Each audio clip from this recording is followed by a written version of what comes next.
Hello friends, कैसे हैं आप सभी लोग। आई होप आप सभी बहुत बढ़िया होंगे। मैं स्टेशन मास्टर के सैनी के एजुकेशन हब पे आप सभी का स्वागत करता हूं। फ्रेंड्स, अपनी जो डाउट क्लियर की सीरीज चल रही है, आज इसमें आगे बढ़ते हुए फिर से मैंने आपके कुछ कॉमन डाउट्स यहाँ पे उठाए हैं, जिन पे अपन वन बाय वन डिटेल से चर्चा करेंगे। तो देखिए दोस्तों, अपन किस किस टॉपिक पे आज इस वीडियो में बात करने वाले हैं। पहला अपन बात करेंगे डिपार्टमेंटल एग्जाम के थ्रू सिलेक्शन होने पर मेडिकल में छूट होती है क्या, जैसे जीडीसी एलडीसी के थ्रू। इसके बाद में एचआरए जो है 10%, 20% या 30% कब हो जाएगा एक्स वाई जेड सिटी के अकॉर्डिंग। जीडीसी के थ्रू टेकमैन का ही सिलेक्शन ज़्यादा क्यों होता है, इसके ऊपर भी हम बात करेंगे। एलडीसी एग्जाम सभी डिपार्टमेंट्स में आती है क्या, या ओनली पॉइंट्समैन के अंदर आती है। स्टेशन अलॉट कब होगा, ट्रेनिंग के पहले या बाद में, ज्वाइनिंग के कितने दिन बाद ट्रेनिंग स्टार्ट होगी, इन सब पे अपन यहाँ पे कंप्लीटली चर्चा करने वाले हैं। तो फ्रेंड्स, आगे बढ़ने से पहले जो भी लोग चैनल पे नए हैं, चैनल को सब्सक्राइब जरूर कर ले, साथ ही बेल आइकन को जरूर प्रेस कर ले। और दोस्तों, हमारा एक टेलीग्राम ग्रुप भी है, जिसमें ऑलरेडी बहुत सारे रेलवे एम्प्लॉय जुड़े हुए हैं, जहाँ पे हर टॉपिक पे डिटेल से चर्चा होती है। तो आप भी जो है हमारे टेलीग्राम ग्रुप ज्वाइन कर सकते हैं, जिसका लिंक आपको डिस्क्रिप्शन में मिल जाएगा। तो चलिए फ्रेंड्स, सबसे पहले देखते हैं आपका doubt number first. Department exam के थ्रू सिलेक्शन होने पर मेडिकल में छूट होती है क्या। तो देखिए दोस्तों, बहुत सारे कैंडिडेट ऐसे हैं जिनका या ग्रुप डी में जब मेडिकल हुआ है तो किसी को B1 मेडिकल स्टैंडर्ड मिला है, या किसी को मान लो A2 स्टैंडर्ड मिला है, A3 मिला है। तो वो लोग ऐसा सोच रहे हैं कि मान लो कि जब हम जीडीसी का एग्जाम दे, सपोज दैट 3 साल बाद में मान लो जीडीसी या एलडीसी का अगर कोई एग्जाम दे, और उसमें मेडिकल स्टैंडर्ड में हमें छूट मिलेगी क्या। जैसे हमारी आंखें जो है अभी A2 स्टैंडर्ड की है, और हम 3 साल बाद में स्टेशन मास्टर का एग्जाम देने जा रहे हैं, उसके लिए भी A2 मेडिकल स्टैंडर्ड होता है, जैसा कि आप सभी को पता है। तो जब हमारी 3 साल बाद में मान लो आंखें खराब हो जाती है, तो हमें उसमें रियायत दिया जाएगी क्या, है ऐसा हो जाएगा क्या, A3 हमारा मेडिकल स्टैंडर्ड होगा और हमें जो है स्टेशन मास्टर के लिए एलिजिबल कर दिया जाएगा। ऐसे बहुत सारे दोस्तों के कमेंट्स आ रखे थे। तो देखिए दोस्तों, यहाँ पे अगर आप डिपार्टमेंट एग्जाम के किसी भी एग्जाम के थ्रू, चाहे जीडीसी हो या एलडीसी हो, आप कोई भी पोस्ट पे जाते हो, तो उसका मेडिकल स्टैंडर्ड जो है आपको फुलफिल करना होता है। अब मान लो आप जीडीसी या एलडीसी के थ्रू यहाँ पे 3 साल बाद में, 5 साल बाद में अगर स्टेशन मास्टर के लिए आप एग्जाम दे रहे हो, तो आपका मेडिकल स्टैंडर्ड जो है A2 होना चाहिए। या फिर जो है आप जो है लोको पायलट का दे रहे हो, तो आपको मेडिकल स्टैंडर्ड A1 होना चाहिए। जो भी आप वैकेंसी या जिस भी पोस्ट के लिए आप एग्जाम देने जा रहे हो, तो उसका मेडिकल स्टैंडर्ड वही रहने वाला है जो इनिशियल जो आपकी आरआरबी भर्ती करती है, तब आपका जो मेडिकल स्टैंडर्ड आपसे मांगा जाता है, वही मेडिकल स्टैंडर्ड उसमें मांगा जाएगा। ऐसा नहीं कि आप रेलवे में सर्विस करते हो, 3-4 साल हो गए और आपकी जो है आंखें थोड़ी वीक हो गई, तो इसमें आपको ओब्लाइज कर दिया जाएगा कि आप जो है एक रेलवे के एम्प्लॉय हो। ऐसा नहीं होता है दोस्तों। आपकी जो है मेडिकल स्टैंडर्ड वहाँ पे कंप्लीट होनी चाहिए, जो इनिशियल आप जब आरआरबी के थ्रू लगते हो, तब आपसे जो डिमांड की जाती है मेडिकल स्टैंडर्ड की, वही मेडिकल स्टैंडर्ड यहाँ पे चाहिए। इसका मैं आपको प्रूफ भी बता देता हूँ। अभी जो जीडीसी का नोटिफिकेशन आया है, उसमें साफ साफ लिखा हुआ है मेडिकल स्टैंडर्ड एलपी का।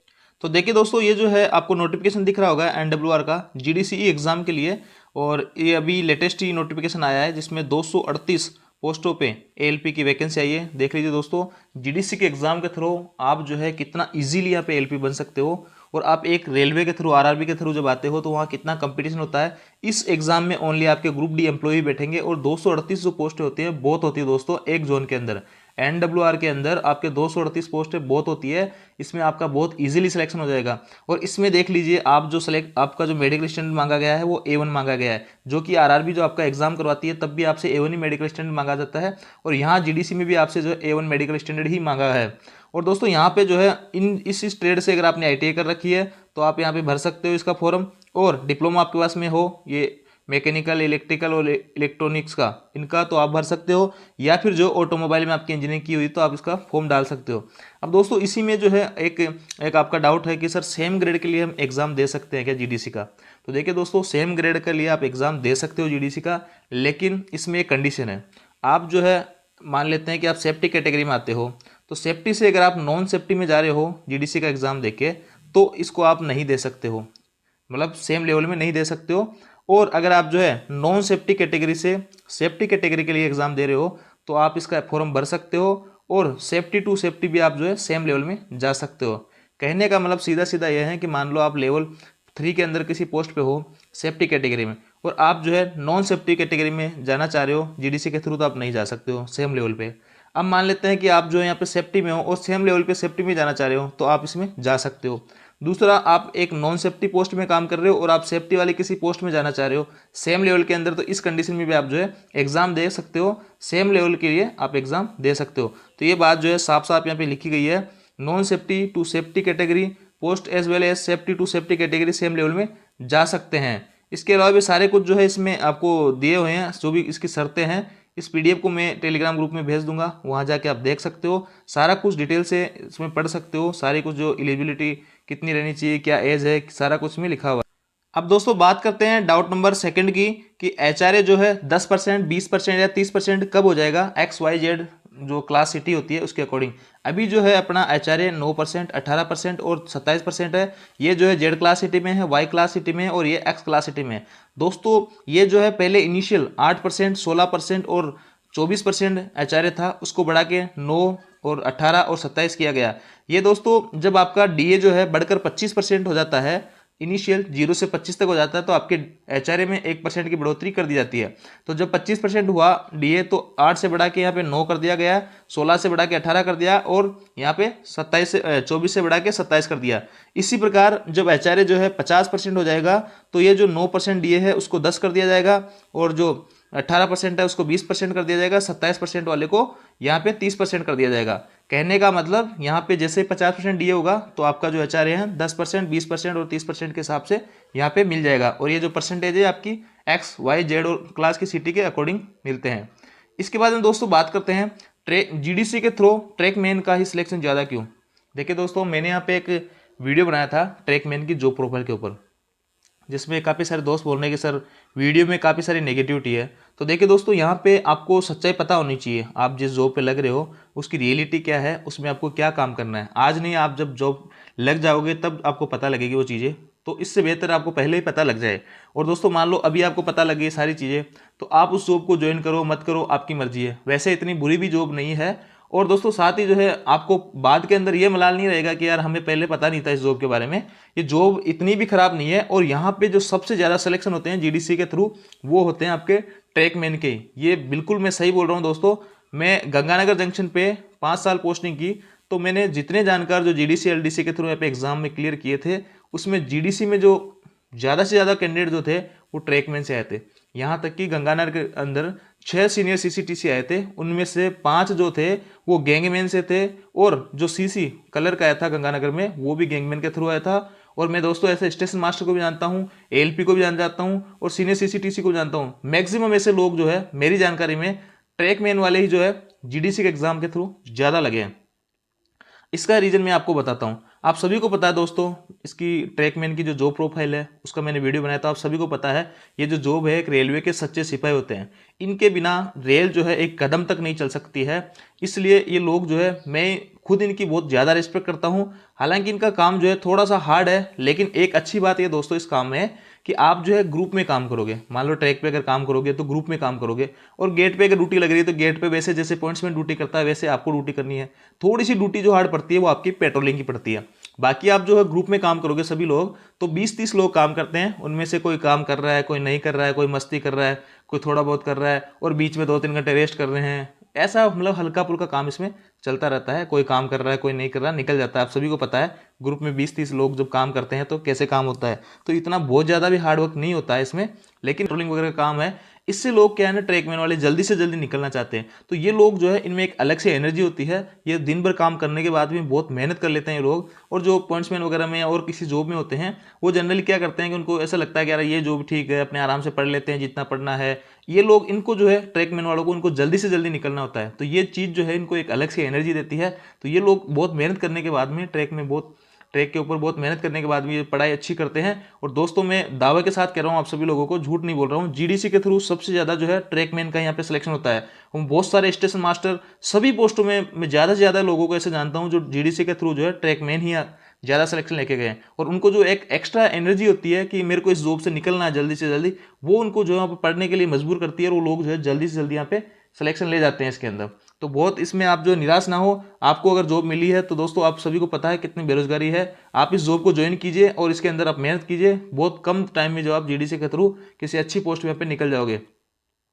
इसके बाद में दोस्तों बात करते हैं फोर्थ आपके कमेंट इसके बाद दोस्तों बात करते हैं डाउट नंबर 4 की, एलडीसी एग्जाम सभी डिपार्टमेंट्स में आती है क्या। तो देखिए दोस्तों एलडीसी का जो एग्ज़ाम होता है वो सभी डिपार्टमेंट्स में आता है। जैसे एसएनटी है तो एसएनटी में जेई के लिए एग्जाम आता है डिपार्टमेंटल, जिसमें एसएनटी के ही लोग भर सकते हैं फॉर्म। सीएनडब्ल्यू में भी जेई के लिए फॉर्म आता है जिसमें ओनली सीएनडब्ल्यू ही भर सकता है। ऐसे ही आपके एसएससी जो वर्क्स वाले होते हैं उसमें भी वैकेंसी आती है, इसमें भी वर्क्स वाले भर सकते हैं। इसी प्रकार हर एग्ज़ाम की यहाँ पे एक LDCE एग्ज़ाम का जो LDCE के तहत जो वैकेंसी निकलती है, जिसमें उसी डिपार्टमेंट के लोग यहाँ के एग्ज़ाम दे सकते हैं। जब वर्कशॉप में आप ड्यूटी कर रहे हो हेल्पर की और वहाँ पे टेक्नीशियन बन जाते हो और टेक्नीशियन के अंदर आप जो 3 साल की सर्विस कंप्लीट कर लेते हो, तो वहाँ भी डिपार्टमेंटल एग्ज़ाम आता है LDCE, जिसके थ्रू आप जो है जेई बन सकते हो। कहने का मतलब LDCE का जो एग्ज़ाम होता है वो सभी डिपार्टमेंट्स में आता है लगभग। अब इसके थ्रू होता क्या दोस्तों, आप उस एग्जाम के अंदर जो है आप ओनली आपके ही डिपार्टमेंट के लोग बैठेंगे, दूसरा डिपार्टमेंट का नहीं बैठेगा। मान लो SNT के हो तो SNT के ही लोग उसमें बैठेंगे, ऐसा नहीं कि CNW वाले भी उसमें एग्जाम दे लेंगे। लेकिन अगर LDC की मैं बात करूँ तो LDC के लिए जो अपॉर्चुनिटी होती है वो आपके पॉइंट्समैन के पास में ज़्यादा होती है। LDCE आती सबके अंदर है, लेकिन पॉइंट्समैन के पास में थोड़ा ज़्यादा चांस होता है, क्योंकि ये जो है यहाँ पे ट्रेन मैनेजर के लिए भी फॉर्म डाल सकता है, स्टेशन मास्टर बन सकता है LDC से, TT वगैरह बन सकता है, कोई कई सारी पोस्टों पे जा सकता है। तो इसके पास में बहुत सारी अपॉर्चुनिटी होती है। बाकी सभी जो वैकेंसीज है उसमें जेई का ही फॉर्म निकलता है LDCE के तहत। उसके अंदर भी किसी में बहुत सर्विस का जो है मिनिमम सर्विस कहीं ज़्यादा ईयर मांग लेते हैं। जैसे टेक्नीशियन में 3 साल की सर्विस होनी चाहिए, तो पहले आप टेक्नीशियन बनोगे फिर 3 साल की सर्विस करोगे, तो बहुत लंबा टाइम उसमें खिंच जाता है LDC के तहत। बाकी पॉइंट्समैन में ऐसा है कि 3 साल की आपने सर्विस करी और आप कोई भी LDC का एग्जाम आया तो उसमें भर सकते हो। भाई इतना फर्क है। बाकी LDC की जो वैकेंसी है सभी डिपार्टमेंट्स में आती है, ऐसा नहीं किसी पर्टिकुलर एक डिपार्टमेंट में आती है। हाँ, ये हो सकता है किसी में अपॉर्चुनिटी कम होती है, किसी में टाइम कम ज़्यादा लग सकता है, बाकी LDCE के एग्जाम सब में लगता है। इसके बाद दोस्तों बात करते हैं स्टेशन अलॉट कब होंगे, ट्रेनिंग के पहले या बाद में। तो देखिए आप सभी लोगों को जिनको स्टेशन अलॉट होंगे या सेक्शन अलॉट होंगे TRD वालों को, तो आप सभी को ट्रेनिंग के बाद में अलॉट होंगे। हाँ दोस्तों, आपको जो है डिवीजन तो पहले अलॉट हो जाएंगे, डिवीजन ही ट्रेनिंग आपकी करवाएगा। जैसे कि आप सभी लोगों का यहाँ पे RRC ने अपना DV मेडिकल सारा कुछ करके रिजल्ट निकाल दिया है। अब आप लोगों को यहाँ पे डिवीजन का अलॉट हो जाएगा, और काफ़ी लोगों को हो भी चुका है और जिनको नहीं हुआ उनको हो जाएगा बहुत जल्दी। तो डिवीजन अलॉट होने के बाद में आपको फिर से डिविजनल DV करवानी है यहाँ पे ज्वाइनिंग के टाइम में। उसके बाद में आपका जो डिवीजन होगा वो ट्रेनिंग के लिए सीधे आपको भेज देगा।